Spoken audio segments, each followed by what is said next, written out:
quiero que hagamos un ejercicio. Por favor, cierren los ojos por 5 segundos y imagínense a un científico. Entonces, quiero que se queden con esa imagen. Nosotros hicimos el mismo ejercicio con varios amigos hace varios años, cuando fundamos un programa de educación en Colombia, donde queríamos incentivar a los niños a hacer ciencia. Y les dijimos, dibujen un científico. Ellos lo que escribieron fue un gordito calvo con una bata mezclando pócimas en un cuarto oscuro. Básicamente ese fue lo que escribieron, y estoy seguro que en promedio mucha gente se imagina así el científico. Entonces eso puede ser anecdótico, chistoso, pero en general eso refleja un problema fundamental que tenemos en la sociedad, que es no se entiende quién es el científico, qué es un científico, para qué sirve, cuando se hace ciencia, eso qué impacto tiene en el desarrollo económico. Entonces, esto aparte de ser pues un problema, digamos, de anecdótico y pues de estereotipo del científico, esto repercuye en muchas cosas fundamentales de cómo pensamos en ciencia y cómo pensamos en ciencia a nivel de país. Entonces, por ejemplo, ¿qué cifras se ven afectadas en esto? Pues es la inversión en innovación y desarrollo que tenemos en los países latinoamericanos. En Colombia, la inversión es del 0,2%, que es mucho más baja que el promedio de inversión del 0,2% del Producto Interno Bruto, y es mucho más baja que el promedio de los países latinoamericanos y del Caribe, que es del 0,6%, y el promedio de países que pertenecen a la OECD es de aproximadamente 2,65% del Producto Interno Bruto. Entonces, por tanto, ¿esto qué afecta? Pues uno, es que no se hace ciencia, no hay competencias pues grandes, no podemos afrontar grandes retos, nuevas enfermedades, pandemias, cambio climático, pero también que los estudiantes o los jóvenes no quieren hacer ciencia, pues porque no lo ven como un futuro. Entonces, el número de investigadores que hay en Colombia por cada millón de habitantes es más bajo de 100 personas. Y para darles un ejemplo, pues en México, que es mucho más cercano, es aproximadamente 4.000. Entonces, pues para que vean una escala de cuál es ese impacto y qué es lo que está pasando. Entonces, lo que pasa es que si no tenemos como país una estrategia enfocada en la ciencia y la tecnología, ¿qué va a pasar? Que vamos a estar siempre atrapados en un ciclo de pobreza y subdesarrollo. Y de nuevo, no van a haber competencias necesarias para afrontar grandes retos que nos están pasando todo el tiempo. Entonces, ¿cómo podemos solucionar esto? La idea es que tenemos que entrelazar la ciencia y el emprendimiento. Entonces, cuando se entrelaza, la pregunta es ¿cómo se hace? Es a través del método científico. Entonces, el método científico no solo sirve en los laboratorios para generar nuevos descubrimientos, sino es algo que utilizamos todo el tiempo. O sea, nosotros nos levantamos, tomamos una decisión, esas decisiones cuando las aprendemos, las iteramos, ese es el método científico. Por ejemplo, si vamos a cocinar, nosotros queremos cocinar una nueva receta, tenemos unos ingredientes y unos procesos. Entonces decimos, vamos a cocinar una torta, estos son la temperatura, estos son los ingredientes, lo hacemos, lo testeamos, luego vamos, probamos la torta, nos quedó bien o nos quedó mal, nos quedó muy duro, modificamos los ingredientes, modificamos los tiempos de cocción. Ese es un proceso iterativo, y ese proceso iterativo es lo que se denomina el método científico. Cuando el método científico se aplica al emprendimiento, lo que pasa es que hay transformaciones radicales de la sociedad. Entonces se generan ¿qué? Por ejemplo, drogas contra el cáncer. Entonces, las drogas que se han generado contra el cáncer han incrementado el promedio de vida de la humanidad por más de 30 años. Se generan nuevas vacunas, se generan biopesticidas que ya van a poder reemplazar a los agroquímicos. Entonces todo esto se genera aplicando el método científico y se ve la productividad. ¿Por qué? Porque aparte de que se generan nuevos descubrimientos, esto se generan empresas, se generan productos, se genera empleo, y esto tiene un impacto directo en el desarrollo económico de los países. Entonces, como ven, este es un proceso iterativo. Básicamente es como la selección natural, es presión, selección, y así va creciendo el método científico. Algo que yo he aprendido como emprendedor científico es aprender a ser un ignorante por selección. O sea, yo cada vez que me embarco en algún problema, decido ser ignorante. ¿Por qué? Porque al comienzo no tengo ni idea de cómo solucionar el problema. O sea, yo genero un montón de hipótesis. La mayoría de las hipótesis están equivocadas o alguien ya las hizo o pues no tienen sentido a nivel técnico. Entonces se descartan y eso es más del 99%. Entonces cada vez que yo me embarco en un problema científico sé que voy a fallar. Pero ¿qué es lo que pasa? Cuando se quedan muy poquitas hipótesis y estas se empiezan a testear, como digamos la metáfora de la torta, y empieza a generar algo mejor, esta hipótesis va generando mucho más valor, va siendo mucho más robusta. Por lo tanto, va a ser muy probable que esas hipótesis generen un cambio trascendental en la sociedad. Pero para que esto pase, algo importante es que hay que pasar de la invención a la acción. ¿Esto qué quiere decir? Tenemos que dejar de ver la ciencia solo como algo que pasa en las universidades y que se queda en un artículo científico o incluso en una patente, porque si la patente no se comercializa no tiene ningún valor. Entonces hay que pensar en cómo traducir esas invenciones, todo ese nuevo descubrimiento que está pasando en las universidades y llevarlas a generación de productos para que tenga un cambio y un impacto muy grande en la economía.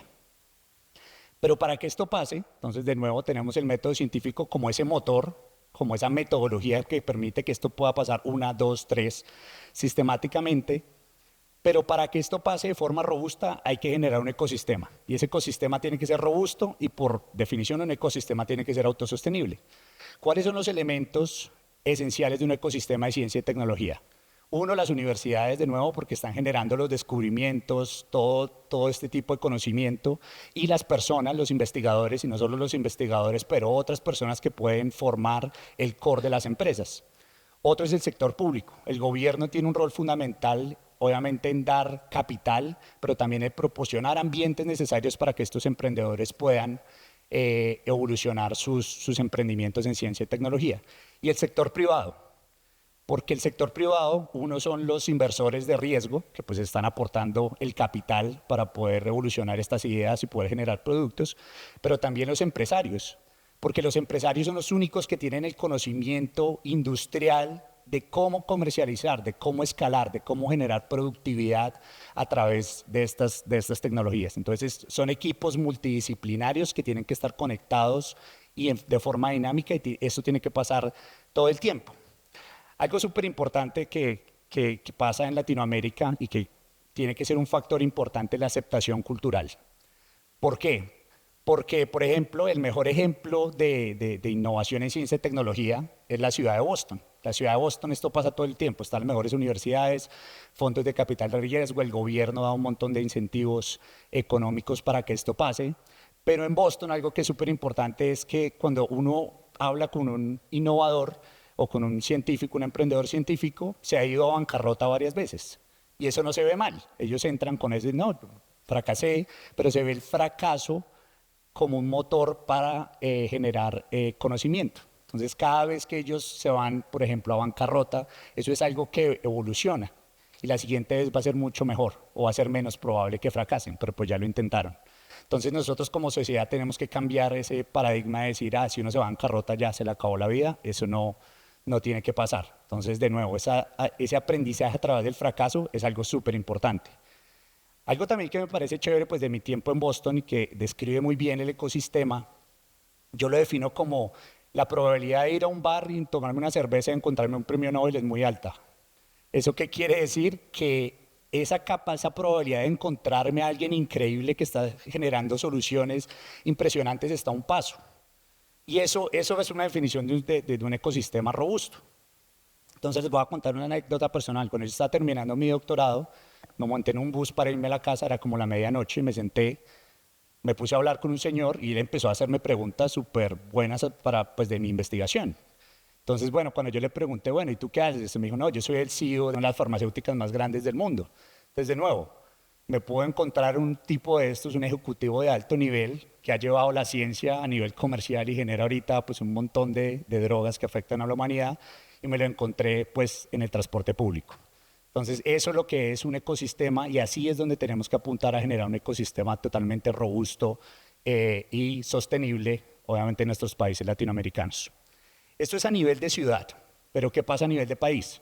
Hay varios ejemplos donde se ha generado una estrategia de ciencia y tecnología, y no ejemplos, bueno, Estados Unidos es muy grande, pero por ejemplo Israel, donde hay muy bajos recursos naturales. Me parece impresionante lo que han hecho y el efecto que ha tenido en el desarrollo, en el Producto Interno Bruto, pero también en el bienestar de la sociedad. O sea, Israel, uno de los ejemplos pues, más como vitales de emprendimientos y de ciencia que han generado, es que son capaces de extraer agua potable del aire. Y eso es increíble. Cómo utilizaron la humedad en la atmósfera para poder capturarla y esto les genera agua. Entonces, es un país que es totalmente desértico, ahora tienen la capacidad de extraer agua del aire. Y esto obviamente impacta la agricultura, impacta su economía y impacta el bienestar de la sociedad. Singapur es otro ejemplo clave, donde se ha generado una estrategia de ciencia y tecnología en los últimos 30 años y se ha visto el cambio drástico en el crecimiento del país.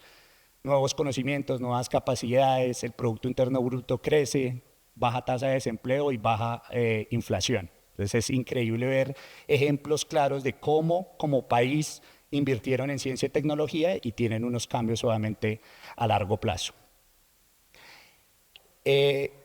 Personalmente, un ejemplo de cómo apliqué, digamos, el método científico para pasar de la invención a la acción, me pasó cuando me gradué del doctorado. Solamente durante el doctorado hice un montón de hipótesis, lo apliqué al sector humano generando técnicas de microscopía.